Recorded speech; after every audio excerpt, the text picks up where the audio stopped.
Stories by Low Band Originals. Hello, welcome everyone.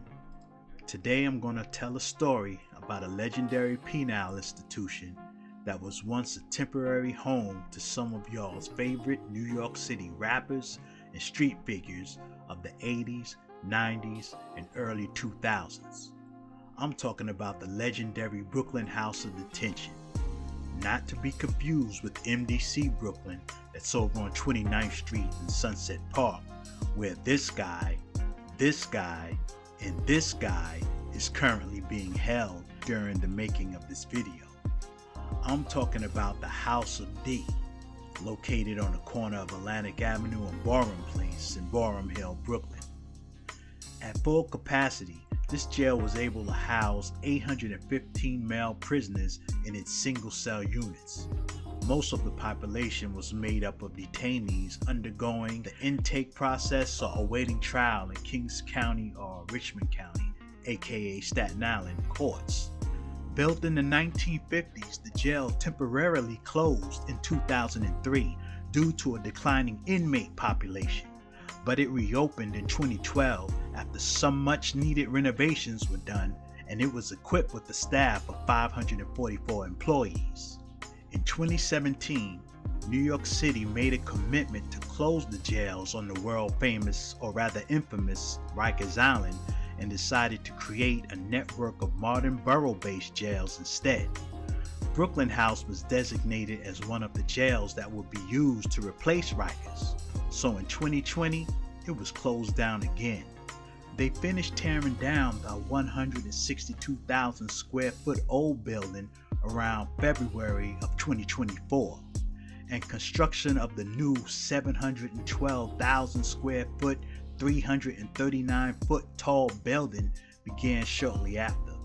Its anticipated completion is in 2029 at a cost of $3 billion. The legendary jail stories of King Tut, The Real 50 Cent, Haitian Jack, Jimmy Henchman, and many others got knocked down and washed away along with all the rest of the debris and the asbestos the moment that wrecking ball crashed into the side of that building.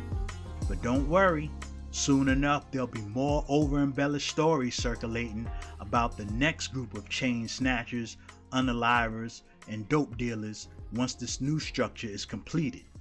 Out with the old, in with the new. But let's take it back to 1986, when me and a group of my friends from high school used to take the train from Long Island out to Brooklyn to go to the Albee Square Mall on Fulton Street in downtown Brooklyn. Gold nameplates was the thing at the time. Everybody had a nameplate swinging from the bottom of their gold chain, and everybody wanted it different from everyone else's.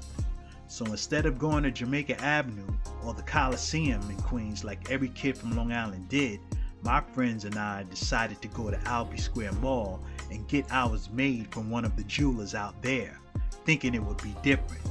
But it really wasn't. It was the same slum gold they sold on Jamaica Avenue. On this particular day, me and two of my partners accompanied another buddy of ours out to pick up a chain and a nameplate that he had put a deposit on a week earlier. Back in those days, we would never go out to Brooklyn alone. We always went with a crew. When we got there, right away I knew something was wrong. Not because there were a lot of goons lurking around, but by the look on my man's face when the jeweler brought out his jewelry. As soon as the man showed it to him, my buddy immediately said to him, "You spelt my name wrong," and it was all downhill from there. They started arguing back and forth. The jeweler guy was like, "That's how your name is spelled on the receipt," and my buddy was screaming out, "Nigga, you missed the letter, make the whole thing over." The jeweler refused to do it unless he paid more money. If I remember correctly, I think some of them jewelers used to charge by the letter.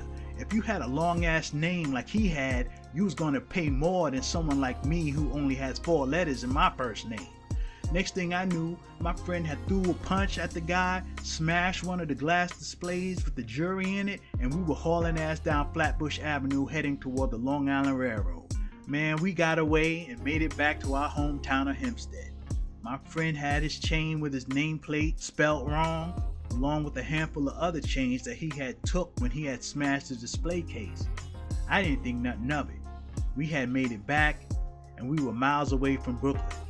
A week later, my friend was in jail. Guess where? Brooklyn House of Detention. He got caught by the receipt he left with the jeweler. It had his name and phone number on it, his house number. Nobody had cell phones back then. When the police called his house, his mother answered. And long story short, she brought him back to Brooklyn to the police station and he got arrested. He stayed in Brooklyn House for 2 weeks before his family got up the money to bail him out. Later in life, he went on to become a career criminal. It was 3 of us with him that day. Even though we really didn't do anything besides run, but we were with him and could have been charged. He never told on us. If you like this video and want to hear more stories like this, please like, comment, and subscribe. I have a lot more stories to share. Until next time, I'm out.